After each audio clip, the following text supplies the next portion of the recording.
letras de ouro. Fala, mestre, tudo bom? Tudo bem, você?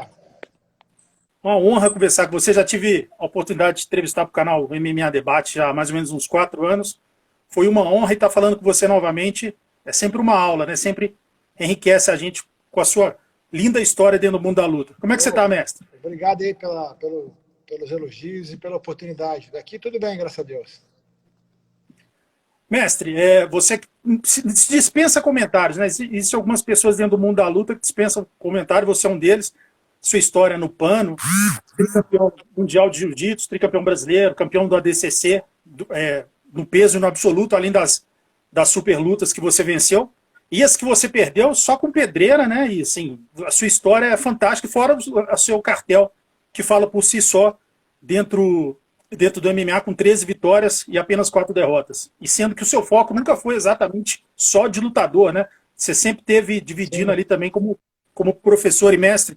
Gostaria que você falasse pra gente como é que começou a sua relação com as artes marciais. Se eu não me engano, antes de escrever a sua história no jiu-jitsu, você ingressou no judô, correto? Sim, eu, como a maioria dos brasileiros, né, principalmente no Rio de Janeiro, a gente começa, ou a gente faz natação, ou a gente faz judô, né, quando criança. Quando não faz os dois. Eu fiz os dois. Eu sempre fiz judô quando criança e sempre tive a oportunidade de nadar. Joguei waterpolo, sempre tive uma afinidade muito grande com o mar, por morar perto da praia. Sempre participei de esportes aquáticos. E com o passar do tempo, eu fui também treinando jiu-jitsu. Uma criança, né, treina jiu-jitsu, para aqui, volta. E na adolescência, eu realmente senti que eu tinha uma propensão para o esporte e comecei a me dedicar. E você treinou com várias lendas, né? Depois a gente vai falar do mestre Carson Gracie, mas no judô você treinou com o mestre Medi, né? Que é um gênio também. Conta um pouco pra gente dessa É, o, experiência que você. o Medi de novo, né, dispensa comentários, era uma sumidade no esporte, tinha uma vasta experiência no Japão, representou o Brasil muitas vezes, né, em campeonatos brasileiros e regionais, e também tem pessoas que não sabem, ele foi campeão de boxe. Bacana. Tem uma história muito engraçada que eu tava até, lembrei agora que contei poucas vezes. Eu era garoto e tal, era faixa roxa de judô, e aí o Sansei Medi falou assim, pô, Mário, eu vou descer para tomar um café, tomar conta da academia aí. Aí tava eu e o Valbenargues, Marinho, lá da Castro, que hoje é faixa preta, mora nos Estados Unidos também, que era meu amigo de rua, lá do Rio de Janeiro, do Leblon. E aí a gente olhou, tinha umas luvas, e vamos fazer uma luva. Aí quando a gente começou a fazer luva, eu e ele. E aí o Sansei chegou, né, olhou aquela cara de brabo, né, não gostou, pegou a luva dele, né, sem autorização. Aí ele falou assim, você gosta de boxe, não? Então tá bom. Aí botou a luva, né? Eu falei, vou dar um pau nesse coroa aqui, né? Ele devia ter a minha idade que eu tenho hoje. Eu tenho 54, ele devia ter isso aí, 54, 57, 50, por aí. Menos de 60. Mas ele era forte. Rapaz, ele me deu 5 knockdowns só na barriga. Caramba. E aí, quando eu fui botar a luva assim, guarda minha luva, não pega mais minha luva, né? Não te dou autorização, não sei o quê. Aí, quando eu fui botar a luva, um quadro, né? Eu olhei, tinha vários quadros na academia, não tinha prestado atenção em tudo, era garoto. Aí, campeão brasileiro, peso e absoluto de boxe. Jorge Medi. Se tivesse lido antes, hein? Você Pô, teria evitado, né? tinha apanhado com mais tranquilidade. Mestre, depois eu vou fazer essa mesma pergunta, essa mesma indagação em relação ao mestre Carson, mas se você pudesse, você que depois se transformou também num mestre de muito respeito, o que do mestre Medi, você observando os treinamentos, você levou para sua prática? O que ele tinha da didática dele que você vê como diferenciado? Eu, o Jorge Medi tinha aquela coisa da arte marcial, né? Para ele, o judô não era apenas um esporte, transcendia até para um lado mais espiritual. Então, ele tinha aquela exigência com a disciplina de entrar no tatame, de reverenciar o tatame, de reverenciar o mais graduado, de estar com o kimono limpo, de estar com as unhas cortadas, de estar com a barba feita, de medir as palavras dentro do tatame, sempre se referia ao mais graduado com respeito. Então, ele sempre passava uma mensagem, né, da vivência dele, da vida dele, de sacrifício, de determinação. Então, foi muito legal. Foi uma oportunidade, foi uma experiência muito produtiva, muito gratificante de poder conhecer o Mehdi e aprender muito com ele. E, obviamente, o judô de primeira grandeza, né? Eu assim, nunca fui um talento no judô, mas eu fui campeão universitário só treinando com ele. Um dia ela teve uma Olimpíada Universitária, eu ganhei. Então, claro, usando o chão também me ajudou bastante. Mas, assim, a didática dele como professor e a elevação da arte marcial até para um lado mais espiritual, coisa que o jiu-jitsu perdeu um pouco dessa essência. Aquela parte mais filosófica de samurai mesmo, né? Exato. Mestre, agora vamos falar como que entrou o jiu-jitsu na sua vida. A gente já falou da parte do judô. Qual que foi a sua primeira relação com o jiu-jitsu, você lembra, mais ou menos? E também, dentro dessa pergunta, se você vai lembrar, lógico que fazem décadas isso, mas do primeiro contato que você teve com o mestre Carson, se já foi alguma coisa que você bateu o olho nele, já viu que ele era diferente, ele já te tratou de um jeito assim, Sim, que ele viu que você era casca grossa, enfim. Eu era garoto, né, na minha adolescência, minha pré-adolescência, então a gente via os lutadores na praia, né, os caras tinham um físico mais avantajado, as orelhas estouradas, tinha aquela postura de lutador, e a cultura do jiu-jitsu no Rio de Janeiro fazia parte do meio ambiente ali, né, da vivência, da vida, da própria sociedade ali carioca. Então, um belo dia, eu falei, um amigo meu, o Duduzão, que se chamava Duduzão, eu nem sei o sobrenome dele, faz décadas que eu não o vejo, e ele falou assim, não, tu tem que ir lá pro Castro, vou te levar pro Castro, vai ser um grande campeão. Eu era um garoto já forte, né, pra minha idade, aí eu fui, foi amor à primeira vista, né, cheguei lá, né, olhei aquele ambiente, estava lá o Castro, me olhou, vamos treinar esse garoto aí e tal, aí eu já tinha uma habilidade física dos outros esportes, já tinha uma habilidade com o judô, então o meu amor ali foi amor à primeira vista, né? Quando eu cheguei, eu já me senti totalmente à vontade naquele ambiente casca grossa, naquela academia exalando jiu-jitsu, exalando arte marcial, e eu me senti muito confortável e rapidamente já me adaptei, já fui aceito pelo grupo e adotado ali pelos mais graduados.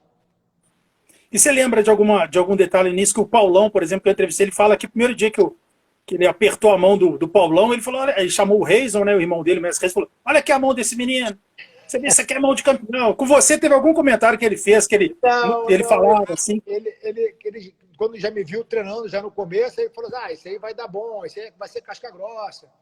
E aí começou a dar atenção, né? Dava uma atenção, ele gostava da rapaziada mais dura, né? Quando o cara tinha uma vontade de vencer, ele já percebia na hora, eles via na hora, tinha aquele olho clínico, né? De perceber que o atleta tinha aquela propensão a tentar competir, a superar os limites e querer melhorar.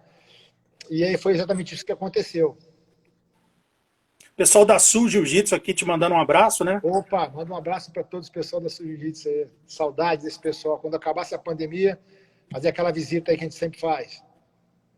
Mestre, antes de falar exatamente do Mestre Carson, você pegou aquela fase de transição, né? Que todo mundo, quando lembra da sua geração, lembra do Libório, do Bustamante, enfim, e depois, posteriormente, a outra geração, que era o Arona, o Paulão. Mas você pegou aquela geração que é um pouco antes da sua, que é Peixotinho, Cascador.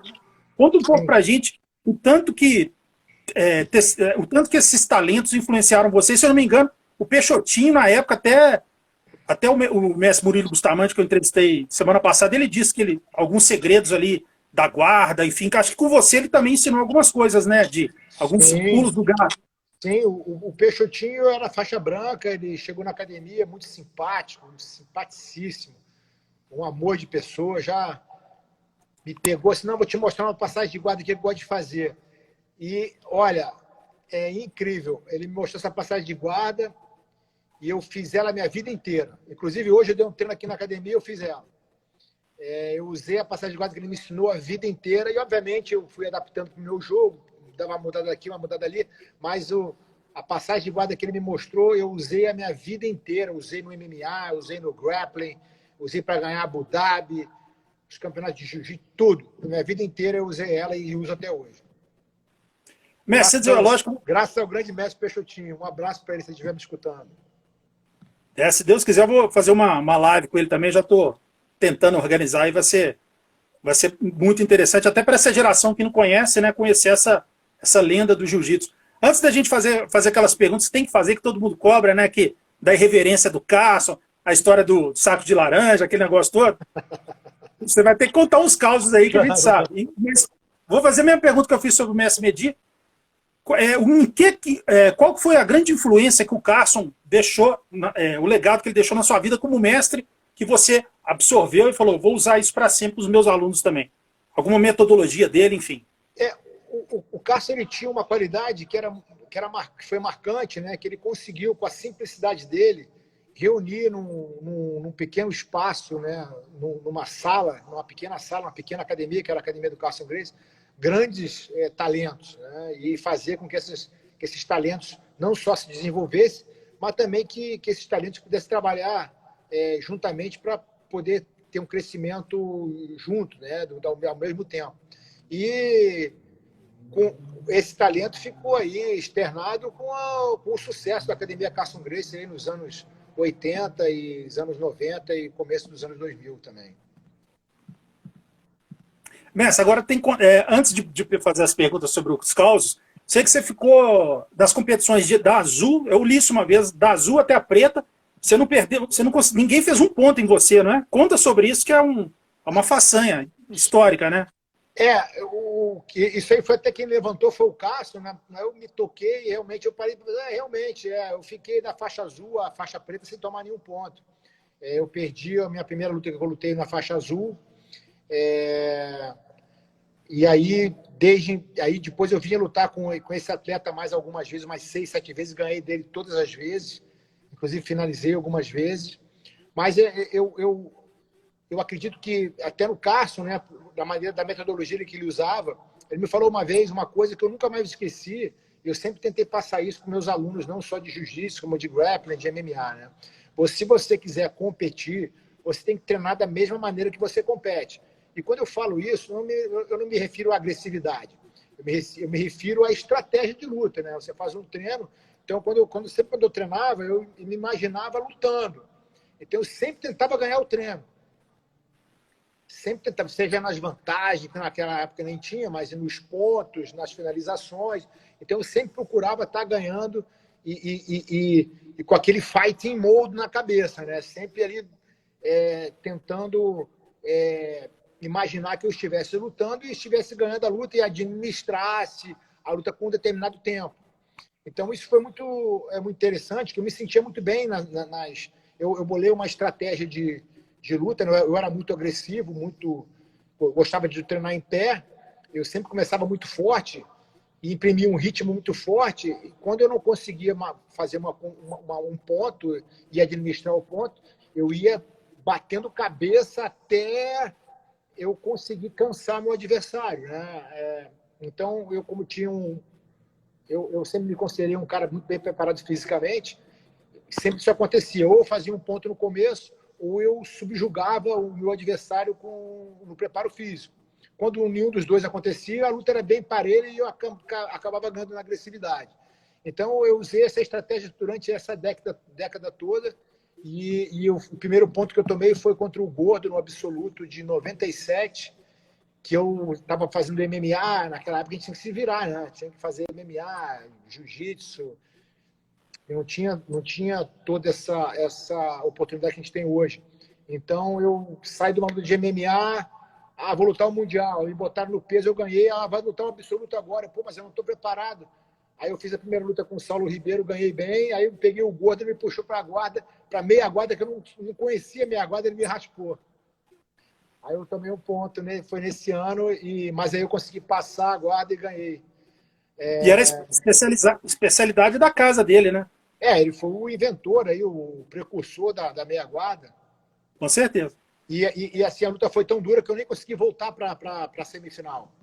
E acabei ficando em terceiro no absoluto. Eu desisti. Eu não tinha condições físicas. Mas então, eu sempre tive essa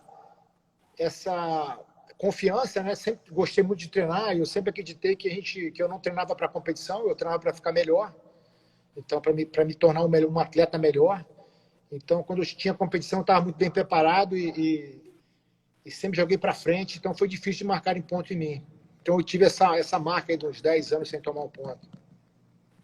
Mestre, eu sei que essa é uma pergunta difícil, são tantos nomes e se você for citar aqui, você vai esquecer outros também. Mas se você pudesse escolher alguns, 2, 3, não por serem melhores, enfim, mas aqueles que quando você sabia que o treino era com eles, você sabia que o bicho ia pegar. Aqueles da geração da Carson que você pegou, quais aqueles 2, 3 que você coloca como as pessoas que tinham jiu-jitsu que enchia seus olhos? De novo, como você falou, Carson Gracie era um celeiro de campeões, então era treino duro o tempo inteiro, né? Eu me atrevo aqui a dizer aqui mais de 3. Era o Libório, o Amaury Bittetti, o Bustamante, o próprio Valide, era um cara mais leve, mas era muito destemido, era muito aguerrido. Eu me lembro que ele me ligava, dorme cedo, vem descansado, eu te quero e tal. E ficava aquela provocação, né, entre nós, né? Então, sem dúvida, esses aí. O Alan Góes também era um cara muito duro, de kimono. Muito técnico, né? Muito técnico. Tinha um armlock na guarda fantástico, triângulo. Mas eram esses mesmo, o Libório, o Amaury Bittetti, Murilo Bustamante. Era treino ruim. Mestre, agora a gente não pode deixar de falar dos causos, né, com o Mestre Carson. Conta primeiro aquele do saco de laranja, que ele pediu para vocês irem todos elegantes, todo mundo ali se comportar como pessoas distintas, e na hora H acontece a história do saco de laranja, né? Acabou de contar a história, foi exatamente isso. Vai ter uma festa aí, bichão, olha, você, não vem com essas roupas de... Parece que é filho de porteiro, como é que é? Filho de porteiro quando vai no casamento, aí bota um paletó de um, calça do outro. Bota uma roupa bacana. Eu botei a minha roupa lá arrumada, e tava todo mundo ali arrumado na casa desse empresário, né? Que eu não vou citar o nome aqui, mas enfim. E aí me chega ele, todo mundo olhando, ele com um saco de laranja nas costas. Garçom, chega aqui, garçom. Tô meio gripado aqui, faz um suco de laranja aqui na hora aqui pra mim, pra ver se eu melhor. Aí, era muito casca grossa. Conta aquela do cônsul também, que acho que era primo do Fernando Henrique Cardoso, né? Que assim também era uma festa que tinha todo mundo ficar... Mas essa eu não tava. Você escutou, né? Como é que é essa história? Eu escutei falar, mas, eu me sinto desconfortável de falar a história que eu não tava. Essa aí eu vi. Outra que eu vi muito boa foi quando a gente foi para Abu Dhabi a primeira vez, e aí tava no aeroporto de Frankfurt, na época, em 99, era o maior aeroporto do mundo. Então, um aeroporto, aquela coisa fina, parecia que tava naquele filme dos Jacksons, né? Do futuro, desenho do futuro. Uma pessoa do Ataque Duplo aí lá de Florianópolis. Um abraço para eles aí. Tonicão, Murilo Rupert, Marcelinho. E aí eu tô ali vendo aquelas malas, né? Tume, Samsonite, só mala bonita. De repente eu olho assim, tem um saco de lixo preto, um silver tape, assim, eu falo, cara, quem é o Paraíba? Quem é o deficiente mental que tá com uma mala desse jeito? Quando eu era o Carson. Eu falei, Carson, que é? Não, minha mala ficou muito cheia, não tinha outra. Eu comprava outra. Não, eu botei aqui, tava em cima da hora, tava atrasado. Olha, cara, que figura, meu, que figura. Fantástico. Eu achei que aquela história do cônsul você tava, por isso que eu te fiz a pergunta. Não. Mas essa daí eu nunca tinha escutado, né? Imagina a vergonha, né, cara? O que é isso? Era o Cássio. Que figura, que figura. Mestre, a gente está seguindo tipo uma ordem cronológica, né, da sua carreira. Naquele desafio do jiu-jitsu contra a luta livre, você não lutou, mas todo mundo sempre fala que você foi uma das pessoas que mais ajudaram ali na participação, no treinamento, enfim, naquele evento que lutou o Gurgel, que lutou o Valide, que lutou o Bustamante, que ia lutar o Marcelo Bering, e ele teve uma lesão e não lutou. E você foi um dos que mais ajudou naquele treinamento. Se eu não me engano, tinha treinamento que era 10 treinos de 10 minutos, né? Conta um pouco pra gente da loucura que foi aquela preparação para aquele evento. Então, nessa época, eu não era profissional, né? Então eu fazia faculdade, estava me formando, então minha vida era uma loucura, mas eu treinava todo dia.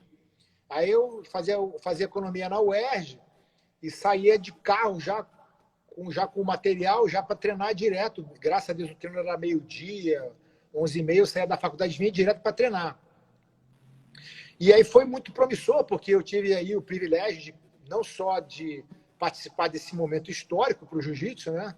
Como também o privilégio de poder treinar com grandes nomes, como o saudoso Marcelo Berg, o Fábio Gurgel, que era nosso grande rival, mas que nós nos unimos para defender o nome do jiu-jitsu. Treinei com o Murilo Bustamante, tive a oportunidade de treinar boxe com vários técnicos renomados, enfim, treinar wrestling. Então, a minha bagagem, e sem falar de ter o mestre Carson todos os dias lá empolgado para treinar esses grandes nomes, né, esses grandes talentos. Então, eu fiquei ali sugando toda essa informação, toda essa metodologia de treino, de preparação física, de treinamento para o MMA, e foi muito relevante para mim. Eu cresci bastante como atleta, como professor, como técnico, e, de novo, uma oportunidade única. Mestre, vou ler alguns recados aqui do pessoal. O grande Alano Guetti entrou aqui na live, mandou um abraço para você. Meu amigo aqui, tá aqui na Flórida, nosso representante no UFC aí. Um abraço, Alano. O Giovanni Amorim falou o melhor treinador de todos. Opa, obrigado pelo elogio. Wilson CPN escreveu a Lenda do Jiu-Jitsu. BJJ Cast, os Mestrão. Uma galera aqui. Deixa eu ver aqui. O Marcelo DLK, né, Ataque Duplo, deve muito a você. O Padial Jiu-Jitsu, sucesso. Ele que é quem quiser seguir um canal que fala bastante de Jiu-Jitsu da história, o canal Padial Jiu-Jitsu, fantástico. No YouTube também, aqui no Instagram. O Marcelo De Luca, que você falou lá do Ataque Duplo, né? Marcelo De Luca é um grande amigo, irmão do Ricardo, do Renato. Temos uma história muito bonita aí com eles lá no Sul. Ricardo Sestari, um abraço para ele também lá do Sul, da Sul Jiu-Jitsu. Maurício Leão Gonçalves. Beto Veloso, meu amigo. Betão, um abraço, meu amigo, saudoso abraço. Zé Ricardo Monteiro Martins, uma galera aqui, assim, mandando um abraço para você, né? E aquilo, uma honra estar conversando com você, né? É um aprendizado. Muitas pessoas do Rio Grande do Sul, né? Aí o pessoal de Vacaria, eu em 1993 fui no Sul e fazer um curso lá, que eu sou gaúcho, não sei se você sabe. Eu nasci no Rio Grande do Sul. E aí conheci o meu sócio, que é meu sócio até hoje, em outros empreendimentos, o Walter Matos. E aí a gente começou a dar o Fabinho Hunter, meu amigo do surf, ele aí, ó, ídolo. e aí eu conheci o Walter Matos e nós começamos a puxar um treino, e ele era piloto do governador, então me levava à academia mais ou menos, e eu queria ter treino, né? A gente começou a puxar os treinos, e ele, rapaz, vamos abrir uma academia. Eu falei, não, eu faço economia, eu quero ser empresário. Que economia? O quê? Vamos abrir esse negócio aqui e tal. Ele foi um dos grandes incentivadores, né, para que eu pudesse... Carol Delasser, minha campeã. Um beijo na família, querida. Essa é casca grossa. E aí eu queria seguir a carreira de economista. Então, não, vai ser mais um economista, vamos ser um lutador. E não deu outra. Nós abrimos a academia lá em 93, 94, a Sul Jiu-Jitsu, que foi uma das precursoras do Jiu-Jitsu do Rio Grande do Sul. Com a ajuda do professor Walter, nós abrimos a primeira federação de Jiu-Jitsu do Rio Grande do Sul e do Sul do Brasil e começamos a desenvolver o Jiu-Jitsu por lá. Foi o boom do Jiu-Jitsu lá, né? Igual eu que sou aqui de Belo Horizonte, igual o Draculino fez quando veio para cá. Exatamente. O Draculino fez um trabalho maravilhoso aí também em Minas. Mestre, vou falar com o pessoal que não acompanha ainda, siga aqui o @MMA Debate Oficial. Vou deixar essa live inteira, na íntegra, aqui no IGTV. Então, o pessoal quiser posteriormente passar para outras pessoas assistirem também. E vou deixar essa live salva no canal MMA Debate no YouTube. É um canal que tem 10 mil inscritos, tem mais de 150 entrevistas com várias lendas da luta. Quem não conheceu o canal, quiser conhecer, só entrar no YouTube, colocar MMA Debate e siga a gente aqui. Espero que vocês estejam gostando dessa live. É sempre uma honra conversar com uma pessoa educada, agradável e um gênio da arte marcial como você, mestre. Obrigado, Seguindo Federico. aqui, Obrigado, Federico.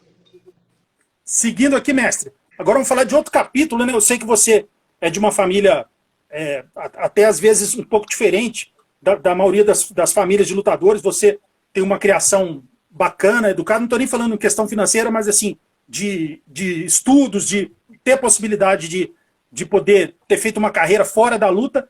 E o seu pai era militar, enfim, como que ele lidou com a situação de você, em 95, ter decidido fazer a sua primeira luta mesmo de vale tudo contra o José Balduino? Enfim, qual foi o conselho que ele te deu, ou o susto, enfim, de você seguir essa carreira totalmente diferente da dele? Essa é uma história muito interessante, né? E eu sempre, como eu falo do meu pai, né? Porque meu pai foi um dos grandes incentivadores da minha vida, um grandes exemplos que eu tive. E, inclusive, nós o perdemos, no ano passado. Não faz muito, foi dia 31 de dezembro que ele nos deixou aqui. Mas deixou saudade, mas fez sua missão. Missão cumprida, meu pai. Um beijo para você onde você estiver. Mas Deus o tenha. ele, muito obrigado. Como você citou, ele era um cara, ele era militar. A minha mãe era filha de general, meu pai era brigadeiro da Força Aérea. Então era sempre aquela coisa, né? Acordar de manhã, fazer a cama, apesar de ter empregado em casa, não pode ter que lavar o prato. Não pode dormir depois das 10 horas da manhã. Mas hoje é domingo, não quero saber. Vai dormir na praia, vai dormir na rua. O homem não pode dormir depois das 10 horas. Então tinha essas coisas, né? que marcaram a minha vida. E sempre exigindo. Eu estudei colégio militar e tal. Aí, uma época também, a gente fui para a Inglaterra, eu não queria ir. Eu tinha 14, 15 anos. Aí foi muito bom que eu aprendi inglês.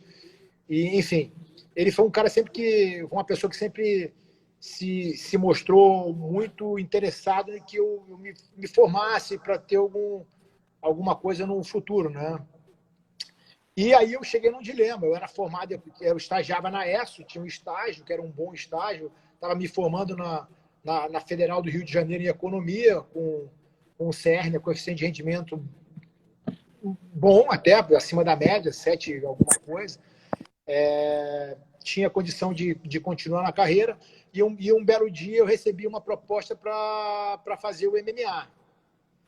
Aí eu falei, pai, pô, uma coisa para te dizer aqui. Eu falei, o quê? Não, tô pensando em abandonar a carreira de economista e seguir a carreira de lutador mesmo. Tá indo certo, a academia tá indo certo, eu recebi essa proposta aqui e eu tô achando que eu vou aceitar e tu vim aqui só falar contigo para ver se eu aceito ou não. Aí ele me olhou assim uns 3, 4 segundos, falou assim, meu filho, é isso que você quer? Eu falei, eu só te peço uma coisa. Ele, o quê? Que você seja o melhor. Só isso. E aí eu tentei, Bacana, né? tentei ser o melhor e consegui algumas vezes aí ser campeão mundial, campeão de Abu Dhabi, Pro Pride, montamos federação no Rio Grande do Sul, montamos grandes academias no Rio Grande do Sul, montamos a BTT, enfim, eu consegui, acredito eu que eu não decepcionei. Não, você não tem como. Chega uma hora que não tem como falar da história da luta no país sem citar o seu nome.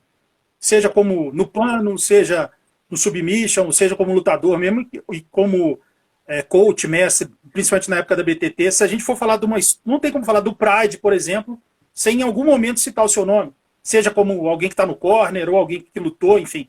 Então, com certeza ele está lá de cima aplaudindo o seu legado, com certeza. Obrigado.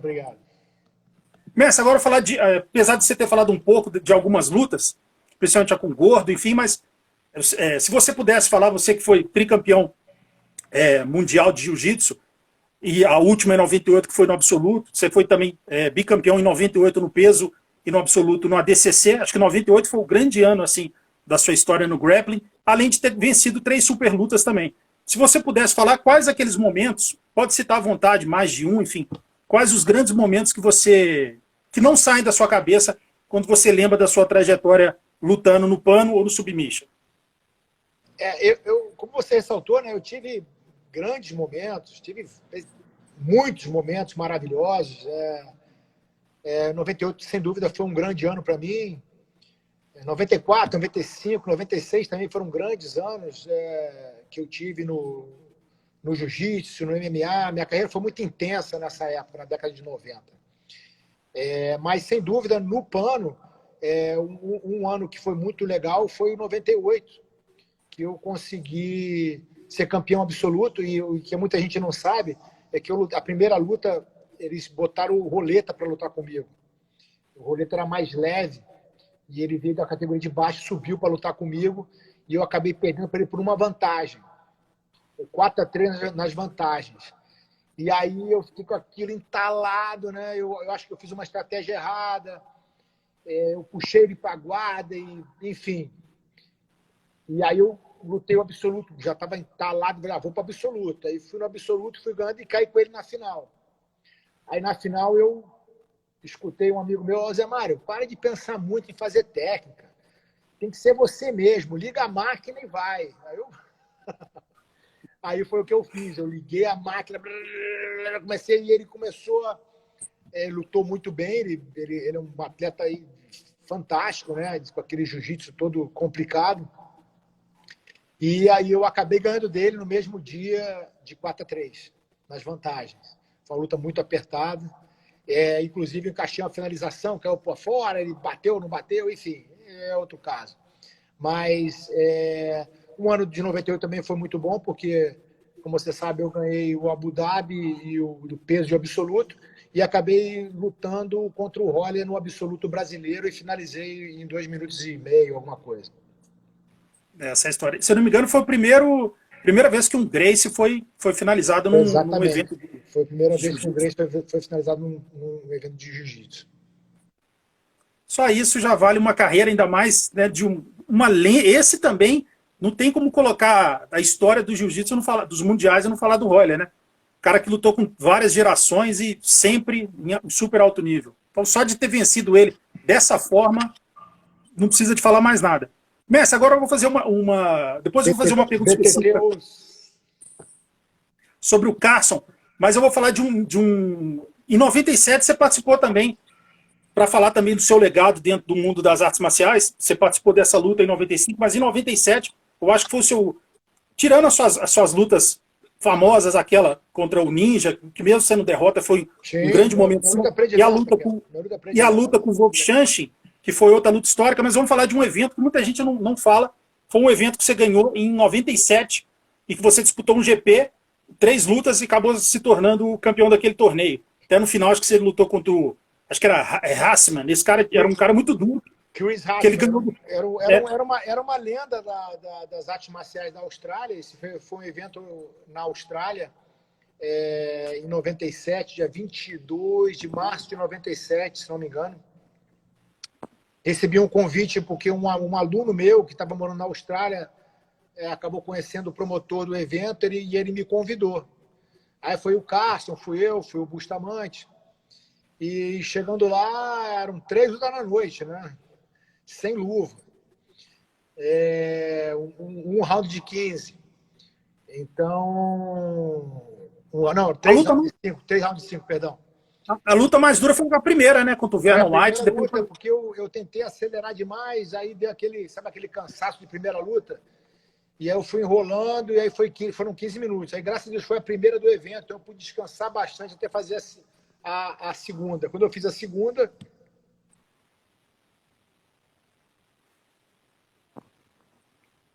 Mas deu uma travada aqui. Você vai voltar. Voltou? Voltou. Aí você falou quando você fez a segunda, aí que interrompeu. Aí eu fiz a segunda, eu tive a felicidade de botar meu adversário para baixo, acertei um soco muito forte, ele quebrou o maxilar, e aí eu ganhei. E na terceira eu peguei o Chris Haseman, e foi muito interessante, né? Porque na Austrália, né? Foi o primeiro evento de MMA na Austrália. E então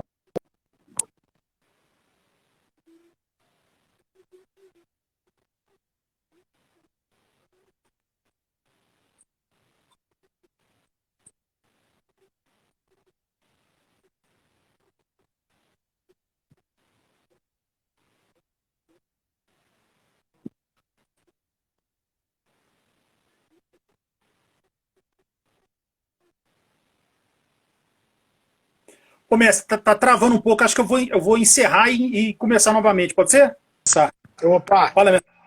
Tava falhando muito aqui a conexão, mas deu pra gente ouvir o final do seu raciocínio. E esse Hessman, ele lutou depois, pouco tempo depois, ele lutou com o Fedor também. Foi até o início da Exatamente. caminhada do Fedor, assim, no Exatamente. mundo da luta.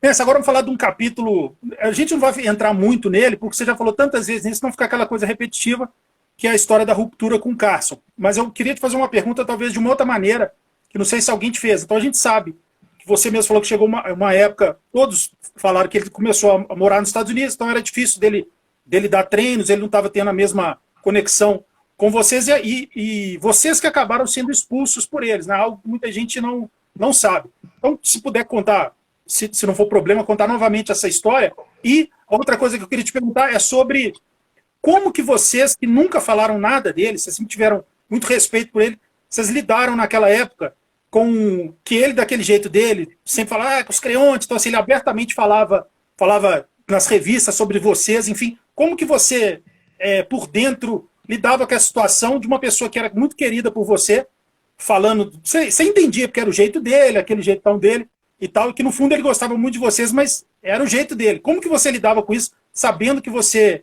na verdade, não estava, segundo a versão de vocês não estavam errados, mas via ele falando daquela maneira com vocês? E se chegou em algum momento, até o final da vida dele, você chegou a ter alguma conversa de reconciliação, alguma coisa assim, ou infelizmente não? Então, foi exatamente isso que aconteceu. Em 95, o Carson se mudou para os Estados Unidos. E aí as coisas foram... cada um foi meio que seguindo o seu caminho. Eu fui abrir as minhas academias no Rio Grande do Sul, né, com o meu sócio Walter Matos. Continuei treinando grappling, continuei treinando meu jiu-jitsu, me desenvolvendo, pesquisando. A gente foi algumas vezes atrás do Carson nos Estados Unidos, nos subsidiando o nosso próprio treinamento, com nossos próprios recursos, né? Então não era uma coisa muito fácil. E nós, de certa forma, nós fomos crescendo meio que sozinhos, né? Meio tipo Ronin, né? Samurai sem mestre. O Cássio lá na América, nós o víamos de vez em quando. Aí teve o Abu Dhabi, o primeiro Abu Dhabi, ele falou que ia, acabou não indo, não quis ir, o Abu Dhabi estourou, aí eu levei em 99. E a gente falou, Cássio, na próxima vez você tem que vir pelo menos um mês para treinar a gente, né? Senão, como é que é? Vai ficar difícil. E não era nem por causa da questão financeira, era mais que nós queríamos ter o do nosso lado, né? Então a única maneira que nós tínhamos para pressionar ele era através do financeiro. E aí, no ano de 2000, em 99 ele foi para a gente com o Abu Dhabi, no ano de 2000 ele acabou, quando teve, na época do Abu Dhabi, do terceiro Abu Dhabi, ele nos expulsou através da internet. E desde então, é uma mágoa que eu tenho comigo, né? Eu nunca mais dirigi a palavra a ele. Ele veio a falecer, eu não pude conversar com ele, enfim. Foi uma coisa que eu vou ter que levar aí pro resto da minha vida. E ele tinha aquele jeitão dele, né? Quando ele nos xingava, me via na rua, me xingava, eu achava engraçado. Eu sabia que no fundo ele tinha um carinho muito especial por nós e fazia aquilo, sei lá, de uma maneira, não sei, não era raiva, eu não sei o que te dizer. Eu não tinha raiva dele, eu achava engraçado, eu até gostava, de certa forma, que era a única maneira que eu interagia com ele de vez em quando. Mandar um abraço pro pessoal que está entrando aqui, o Mário Filho, né, um dos maiores entendedores de luta aí no né, um dos jornalistas que mais entende aí de luta no país. Uma honra ter ele aqui na live. Prestigiando você. Laurinha Opressora entrou aí. Laurinha Opressora, eu sigo ela no Instagram. Adoro ela. Uma honra aí com a audiência do pessoal. Mestre, agora falar de um evento que com certeza mudou a sua vida e de todos nós, que é o Pride. Fala um pouco pra gente, você que até fazer a sua primeira luta no Pride, você teve 7 lutas com 6 vitórias, 1 derrota, sendo 4, dessas 6, 4 foram por finalização, que é o seu carro-chefe. Conta um pouco pra gente como é que foi o convite de ir pro Pride, e, se eu não me engano, e falar um pouco depois também da sua luta contra o Wolfschanchin, que eu considero talvez a luta mais emblemática da sua carreira. Então, o Pride, o que aconteceu, né? Nós tivemos um sucesso muito grande no Abu Dhabi, e no Abu Dhabi de 99, eu tive a oportunidade de convidar alguns dos meus companheiros de treinamento, inclusive o próprio Carson, e lá, devido aos nossos resultados e nossa competência, né, de certa forma nós tivemos excelentes resultados, chamamos bastante atenção da mídia, do público em geral. Eu fui sondado por um contato do Japão. Vocês não gostariam de participar aqui de um evento no Japão, no Pride ou no Rings? Aí eu comecei a ter algumas negociações e eu achei melhor nós irmos para o Rings, que era um evento menor, para a gente testar a água, entendeu? Bota um pouquinho, testa a temperatura, se acostuma com o ambiente, com a viagem. Aí foi isso que a gente fez.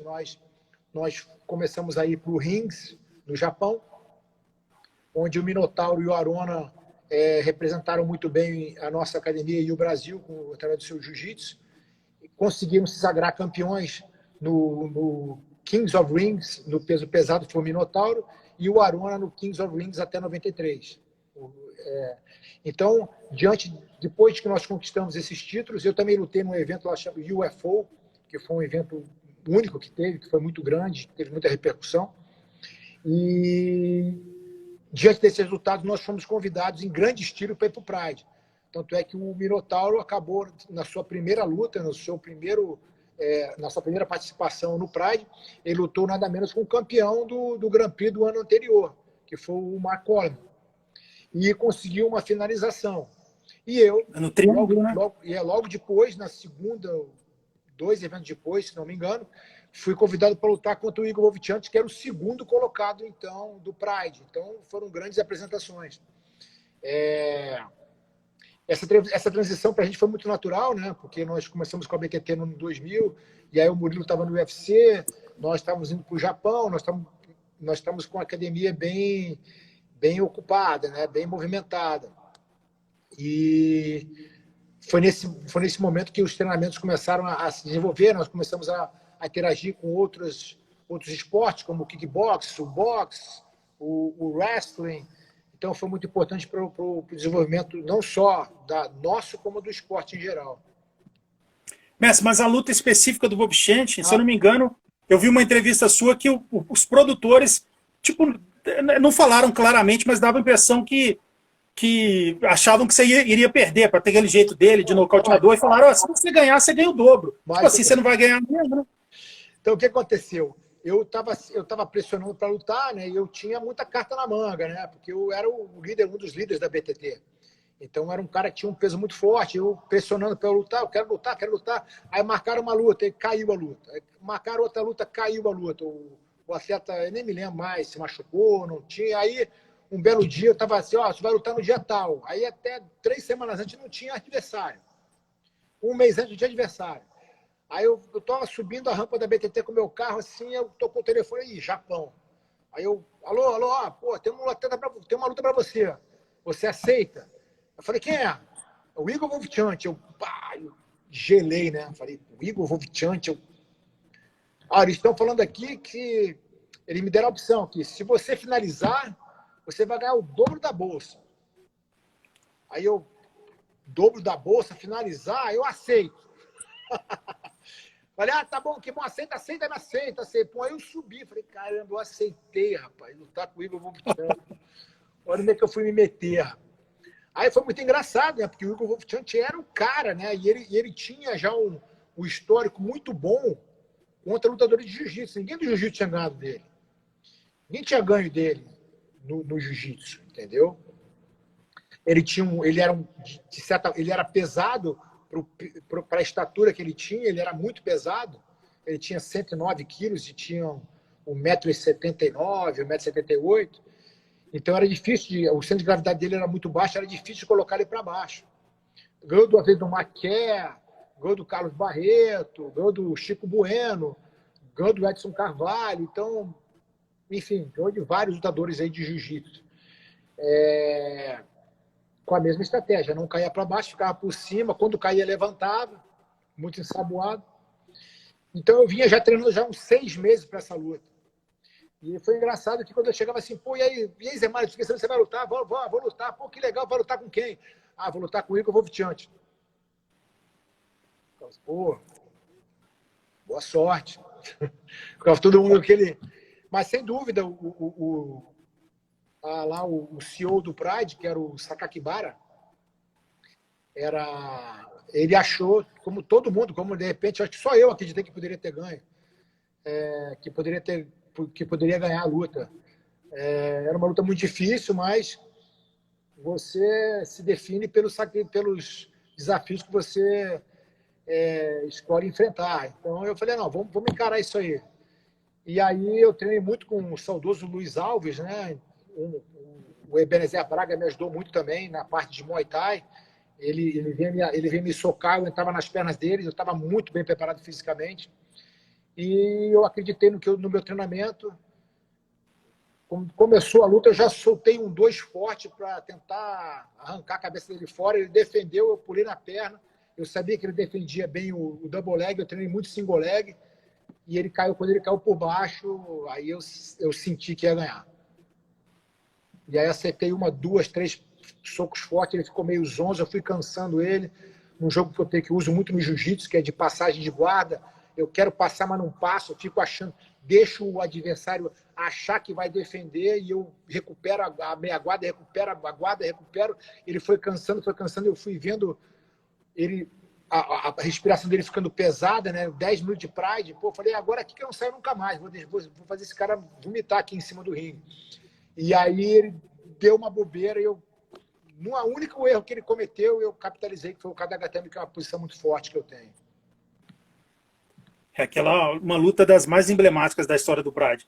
Mestre, agora antes da gente falar exatamente da famosa rivalidade BTT Shootbox, que é aquilo, né? Assim, não tem como você dar uma entrevista sem falar dessa página tão marcante. Gostaria que você falasse aqui, muita gente que está aqui na live com certeza são dos viúvos e viúvas do Pride, né? O Pride que marcou tanto para tantas pessoas. Eu mesmo sou apaixonado pelo Pride, às vezes coloco ali uns DVDs para assistir aqueles eventos antigos. Pô, Conta qual... Minha esposa entrou aí para conferir, que eu estou aqui na academia, para conferir se eu estou aqui dando entrevista mesmo.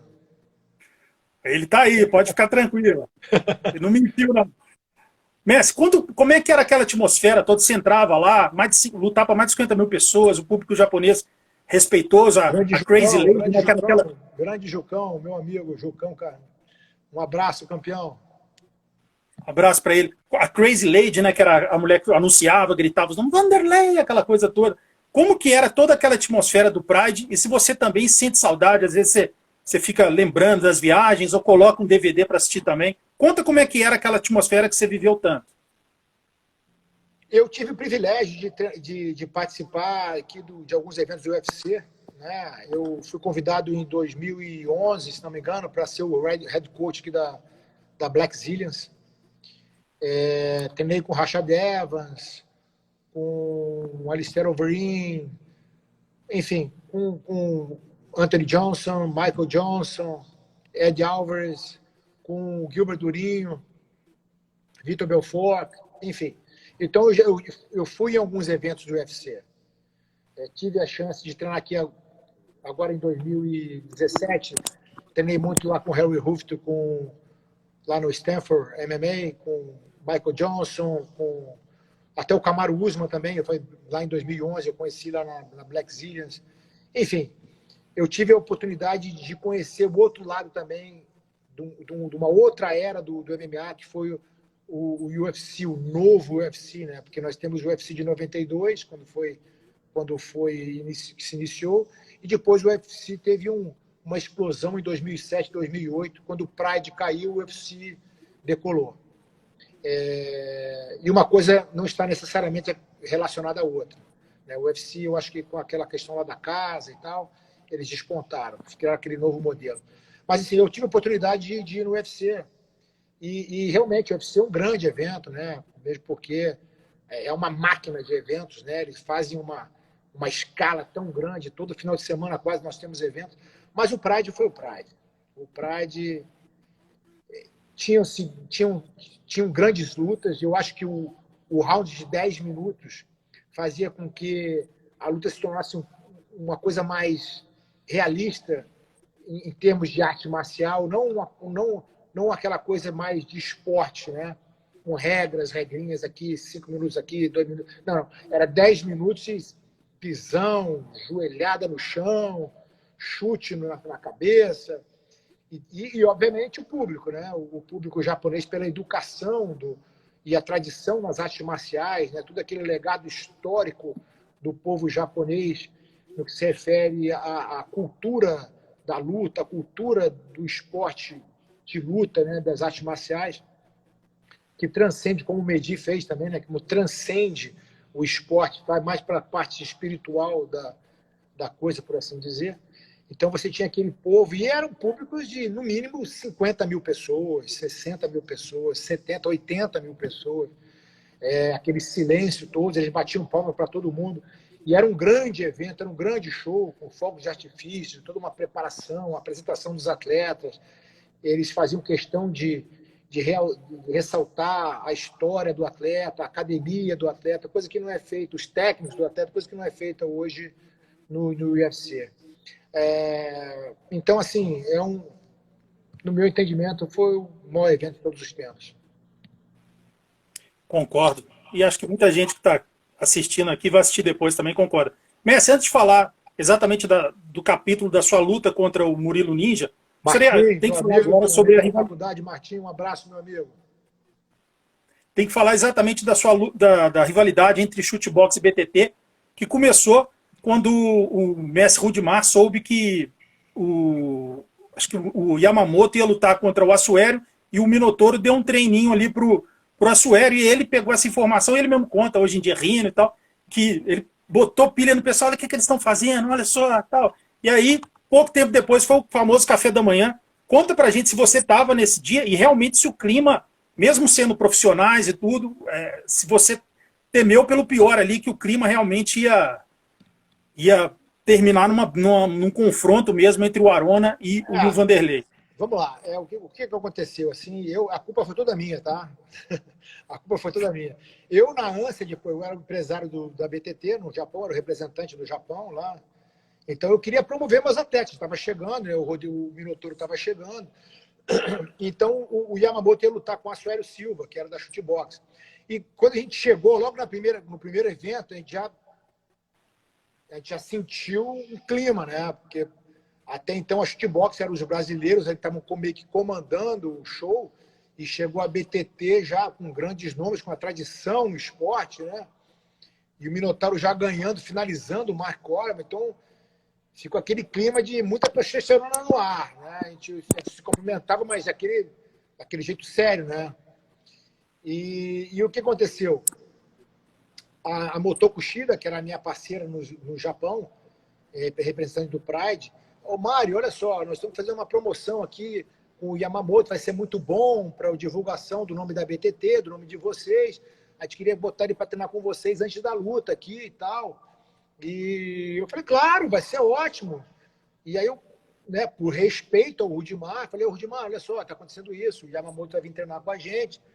Aí ele enlouqueceu, né? Eu acho que ele entendeu, enfim. Eu acredito que a Chutebox não tinha uma tradição de confronto lá em Curitiba. Eles eram senhores absolutos. Nós, do Carson, já tínhamos aquela tradição de rivalidade no jiu-jitsu, com a Barra Gracie, com as outras academias, com a própria luta livre. Eu, quando era moleque, eu evitava de ir a alguns bairros, como Leme, Copacabana, que existiam o pessoal lá do outro lado que era mais da luta livre. Então, eu já, de repente, eu nem ia muito lá para evitar esse tipo de coisa. De encontrar alguém, de repente, fomentar aí um confronto, enfim. A coisa era séria, realmente, não era brincadeira. Então, nós já tínhamos um histórico disso, já tínhamos experiência com esse tipo de sentimento. Eu acredito que eles não tinham. Então, o Rudimar falou, não, agora é guerra, e vocês aí que bote a cara tapa para bater. Eu falei, eu boto a minha cara aí, não tem problema nenhum. E aí saiu. Aí, nesse meio tempo, nessa mesma manhã, o Arona cruza com o Vanderlei, e o Vanderlei, bom dia. Aí o Vanderlei, sei lá que o Vanderlei mandou tomar naquele lugar, e xingou o Arona, e a Arona, aí ficou aquele clima. Aí pronto, aí virou guerra. Aí teve a minha luta com o Ninja, teve a luta do Paulão com o Ninja, teve a luta da Aruna com o Ninja, teve algumas lutas de outros atletas com a chutebox, do Gustavo do Buscapé, do Fábio Melo, do Milton Vieira, contra atletas deles, enfim. Que foi muito bom, não só para nós como atletas, que nós aí, de certa forma, nós valorizamos o nosso passe, né? Quem é que não queria ver, assistir uma luta da BTT contra a chutebox? Então, sempre quando tinha luta da BTT contra a chutebox, o cachê era maior, a perspectiva era maior, a mídia ressaltava mais. Então, nós lucramos com isso aí financeiramente, com exposição. Tanto é que nós estamos aqui hoje, aqui, depois de quantos anos falando disso, né? A mesma história. E tem gente que sempre quer escutar. E a outra coisa muito importante é que nós nos desenvolvemos como atletas, não só a BTT, como a chutebox. Começamos a tentar entender mais o Muay Thai, eles começaram a querer entender mais o Jiu-Jitsu, para poder subjugar o seu adversário vindo da outra academia, da BTT contra da chutebox. Então, era uma coisa que literalmente era uma rivalidade pessoal. E foi muito bom, porque nós éramos recompensados financeiramente com isso. Então, era o nosso trabalho. Então, era uma coisa que nós, de certa forma, uníamos o útil ao agradável. De vez em quando eu vejo essas rivalidades aí, eu dou risada, né? A te dar risada. Na chutebox e BTT, era um hotel separado, avião separado, ônibus separado, porque se visse um com o outro, podia ser briga. Então, o horário de treinamento era diferente, era gritaria, um xingando o outro na hora lá da luta, o negócio não era brincadeira. Mas eu acredito, né, e tomo aqui a liberdade de falar pelos meus companheiros da BTT e até pelo pessoal da Chutebox, pelo resultado final disso tudo. É um respeito muito grande que nós temos uns pelos outros. Eu acho que naquela época não aconteceu uma coisa mais séria devido a esse respeito, né? Nós sabíamos que do outro lado tinha grandes campeões, grandes samurais, né, da era moderna, e do outro lado aqui também na BTT, eu acho que eles sabiam disso também. Então era melhor, o respeito era tão grande que eu acho que não teve, a rivalidade não passou, de certa forma, um determinado limite, né, que não tivesse uma volta. Então, e hoje fica evidente isso, eu corroboro com o que eu estou falando, porque hoje, quando eu encontro o Ninja, quando eu encontro o Shogun, o Vanderlei, o próprio Rafael Cordeiro, a gente se abraça, conversa e lembra do passado. E o próprio Pride também soube explorar bastante esse Grenal que virou, né, o Claro. Chutebox. Para eles foi muito importante. E você falou, eu já tive a oportunidade de entrevistar praticamente todo mundo da BTT e da Chutebox, todo mundo já tem essa história. Até hoje em dia vira uma coisa deles rirem, de achar engraçado, mas é uma coisa que ficou no passado. Eu me lembro, tem uma história engraçada que aconteceu comigo. A gente estava no mesmo hotel ainda no começo da rivalidade. Não sei se você sabe dessa. E aí eu estava sozinho no elevador, assim, no Hyatt Hotel, lá no Tóquio. Aquela coisa bonita, aquele elevador gigante, que havia um carro dentro, né? Aí o elevador, plim! Aí abriu a porta, assim, tava o Vanderlei de costas e toda a equipe da Chutebox, assim, rindo, conversando. Aí quando abriu a porta, eles se viraram, assim. Ficou todo mundo assim, ó, me olhando. Aí a porta fechou. E ninguém entrou. Fantástico, fantástico. Imagina se eles entram mesmo e eu me juntar lá dentro. Fantástico, né? Lado, tava ferrado. E é como você falou, né, Messi? Era uma rivalidade genuína que não ultrapassou os limites ali do cage, mas era uma rivalidade real que hoje em dia tem tanto cara tentando dar um de bad boy, de tentar criar um clima de trash talk, que você vê que é tão forçado, né? Fica uma coisa que não soa com naturalidade. O que assim, que eu acho que corrobora por tudo que aconteceu, com a própria rivalidade, tá? Porque eu acredito que nós, tanto da BTT como da Chutebox, nós iniciamos na arte marcial pelo amor ao esporte. A gente gostava de lutar. A gente gostava de se testar, de provocar, de competir, de ver se era melhor que o outro, entendeu? Da maneira literal da palavra, né? Eu quero ver se eu sou melhor que esse cara como um homem mesmo, se estivesse numa luta realmente. Então, quando eu comecei a treinar MMA e Orovale e tudo, eu queria ser bom de briga. Eu não pensava em comprar um carro, comprar uma casa, pensar na minha carreira. Não, isso é importante, claro, mas o nosso começou com isso. Então, nós tínhamos o nosso espírito era forjado com esse tipo de pensamento. Que muitas pessoas podem achar que é errado, que é certo, mas eu estou dizendo aqui foi o que aconteceu. Então, existia um respeito muito grande com o adversário. E se existisse essa rivalidade, ela era verdadeira. Nós também, como atletas, nós não fingimos de rivalidade. Tanto que muitos lutadores que eu lutei, eu sempre cumprimentei, sempre fui educado, sempre fui sério. Nunca provoquei uma rivalidade que não existisse, entendeu?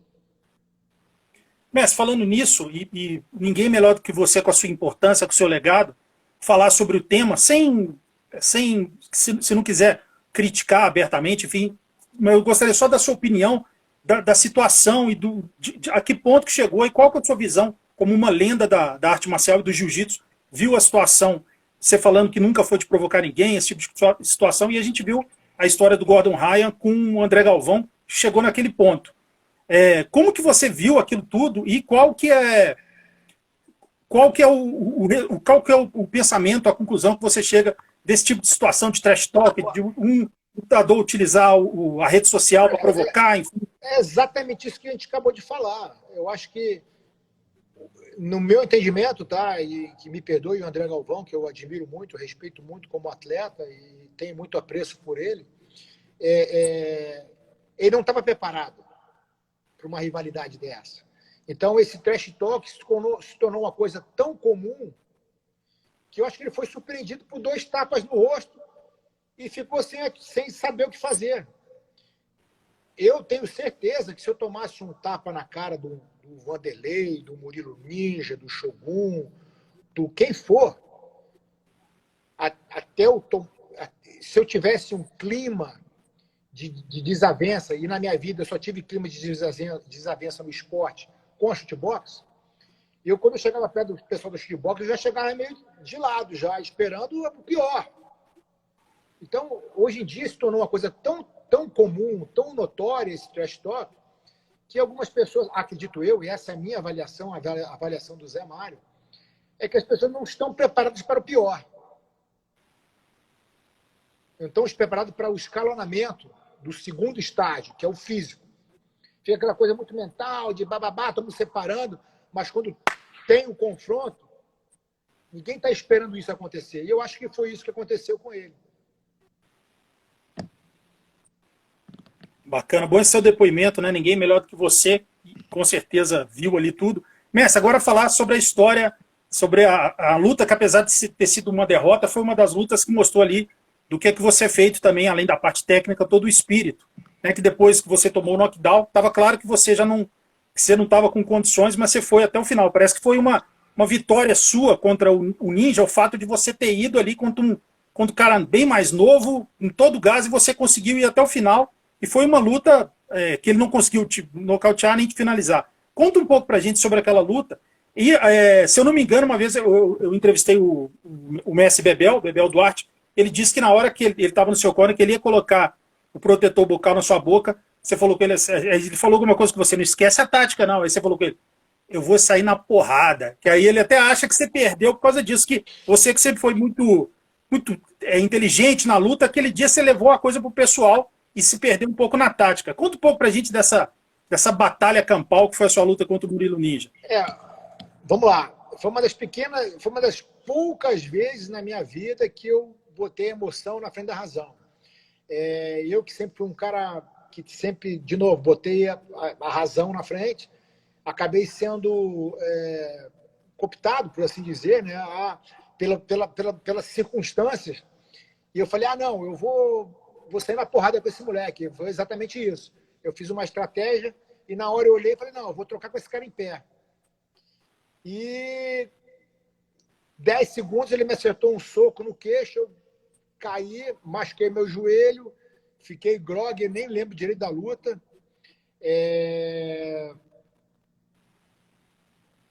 Não consegui voltar, né? Mas eu liguei o automático, estava bem preparado, o Ninja imprimiu o ritmo e no final ele conseguiu me botar para baixo e me segurar e mereceu a vitória. Essa foi uma luta que é a luta que eu mais gosto minha do MMA. Messi, você, na hora que a gente falou exatamente sobre a história da rivalidade, você falou assim, mas a culpa foi minha, eu que comecei. Mas você também, indiretamente, foi o responsável por terminá-la, ou pelo menos para amenizá-la bem, que foi quando o Ninja lutou contra o Kevin Randleman, né, o saudoso Kevin Randleman, e ele estava com o olho totalmente inchado e você convidou ele para sair da classe econômica para ir para outra, para business. E é uma coisa que mostra também o seu lado humano também, que você, não, rivalidade é uma coisa ali, aqui ele é um homem, sei que ele é um guerreiro, enfim. E ele conta essa história, que eu entrevistei ele faz 3 semanas, e ele conta, e sempre fala, pô, o Zé Mário é daquele jeito dele, que é difícil da gente entender, né, mas ele, no final ele quis dizer que você é um cara nota 1000. Aquela história também é muito bonita, né? O Ninja era uma revelação no esporte, um grande lutador, me ganhou, merecida a vitória, eu usei a estratégia errada, ele foi melhor, ponto final. Parabéns para ele. Inclusive, poucas pessoas sabem, e eu machuquei o joelho nesse dia, e aí eu levantei no meu camarim, quando acabou a luta, eu levantei, escutei os caras gritando, no outro camarim do lado, eu levantei, abri a porta, tava lá o Pelé, o Ninja, o Shogun. Falei, pessoal, eu vim aqui, parabéns para vocês aí, tá? Eu vim aqui mostrar para vocês que, independente da rivalidade, ganhando ou perdendo, todo mundo aqui é homem, tá? Claro, mestre, o Pelé e tal, aí eu fui embora. E nesse dia, como eu fui lá para o Sul fazer um curso de piloto nessa época, eu estava fazendo um curso de piloto lá, enfim, e eu estava no avião, indo embora, e como era empresário, eu tinha a prerrogativa de business, que era uma passagem muito mais cara do evento. E o Ninja, molecão, paraibão, lá atrás, né, na cachorreira. Né? Aí eu estou entrando no avião, um amigo meu, piloto, fez um curso comigo, era o comandante. Pô, Zé Mário, tudo bem? Tudo bem? Pô, você está precisando de alguma coisa aí? Você não quer vir para business class? Eu falei assim, olha, cara, eu já estou na business class, mas tu quer me ajudar? Tem o meu amigo que está lá atrás, está com... Quem é ele? Não, qual o assento dele? Eu nem sei onde é que ele está. Só você olhar, o cara que estiver mais machucado, é ele. E aí o avião subiu, né? O avião subiu, todo mundo sentou, aí ele foi lá e buscou o Ninja. Aí logo quando o avião pousou em Los Angeles, era um avião da Varig, aí pronto, aí acabou, o Dimar sentou, o Rafael Cordeiro sentou, aquela foto histórica do Alonso, né? Sei lá, da Paz na BTT. A rivalidade continuou, né? Mas todo mundo começou a se falar, a temperatura caiu, mas a rivalidade continuou ainda. De uma maneira muito mais tranquila, claro. Mestre, a gente já falou sobre os melhores momentos que você viveu, tanto no Pano, no Submission, como no Vale Tudo MMA, mas que você viveu ali como atleta. Agora, se eu não me engano, aquela luta do Bob Sapp contra o Minotauro foi o momento mais emblemático que você viveu ali como coach, como a pessoa, como treinador. Conta um pouco pra gente da atmosfera que, por mais que o jiu-jitsu resolve, que o jiu-jitsu, a gente sabe o que é o jiu-jitsu, na hora que você olhou o tamanho do Bob Sapp, você não ficou impressionado? Falou, o negócio vai ser feio, vai ser uma guerra aqui. Conta um pouco pra gente daqueles bastidores. Enfim, tudo começou com o Minotauro começou a ter muito sucesso no Japão, o Bob Sapp também vinha de ganhando algumas lutas no Pro Wrestling e fizeram essa luta aí, catch weight, né, que pega qualquer peso. O Bob Sapp pesou 171 quilos. E não estava gordo não, hein? E aí nós fizemos um treinamento, essa luta foi muito interessante, foi feita tinha 120 mil pessoas, foi feita num campo de futebol. Até o senador, né, o Antônio Inoki, desceu de paraquedas, enfim, foi uma coisa, um grande show. E foi o divisor de águas mais um divisor de águas na carreira do Minotauro, porque essa grande luta foi uma repercussão enorme no Japão. Logo no começo eu falei, Minotauro, não tenta botar esse cara para baixo, se movimenta, vamos cansar ele. Minotauro pula na perna do cara. Aí depois deu uma bronca nele. Minotauro, eu te falei, não, quando eu vi o tamanho do negão, eu fiquei com medo. E aí ele bateu com ele com a cabeça dele no chão. Nossa. Ele meio que ficou daquele jeito. E eu ali, né, vendo aquela cena, aquele monstro, né?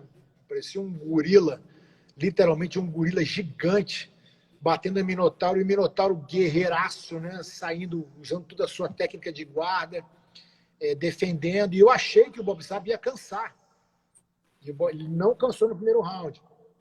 Aí no segundo round, o Minotauro conseguiu, ele deu uma cansada, o Minotauro conseguiu pegar o braço dele. Foi uma grande luta, foi um grande resultado para nós.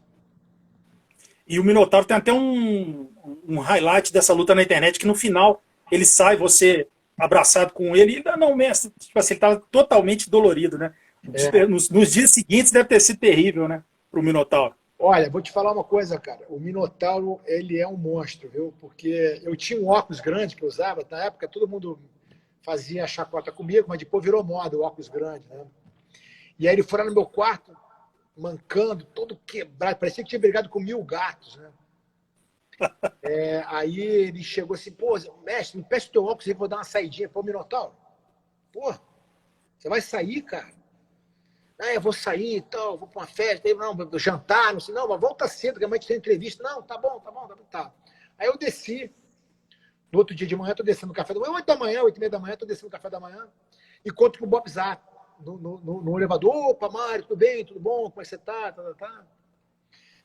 E aí, tudo bem? Tô todo dolorido aqui, pô, eu falei para ele, pô, você tá todo dolorido, imagina o Minotauro, né, coitado, ele tá todo quebrado.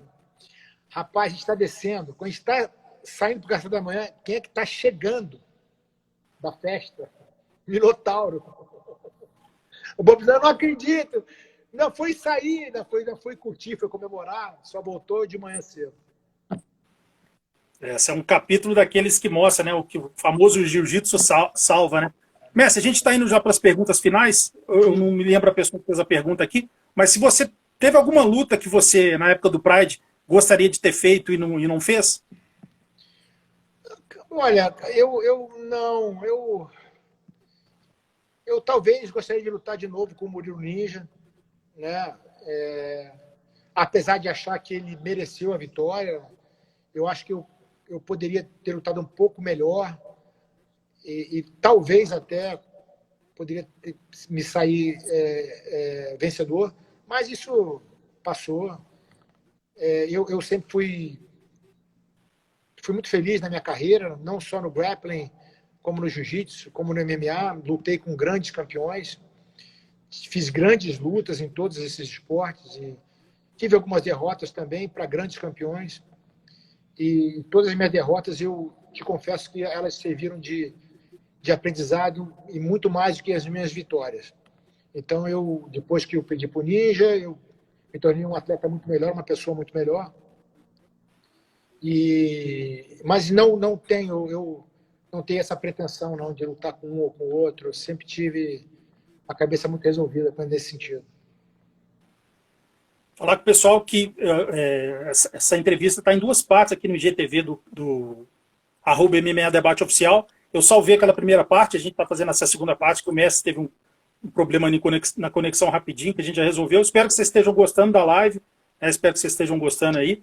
Então, indo para as perguntas finais, mestre, essa é sempre uma pergunta difícil, né, que são tantos nomes, mas se você pudesse colocar peso por peso, pode citar 5 ou mais, os maiores que você viu na história do Vale Tudo MMA, dos que você viu, não Vale Carson, das pessoas que você viu lutando mesmo.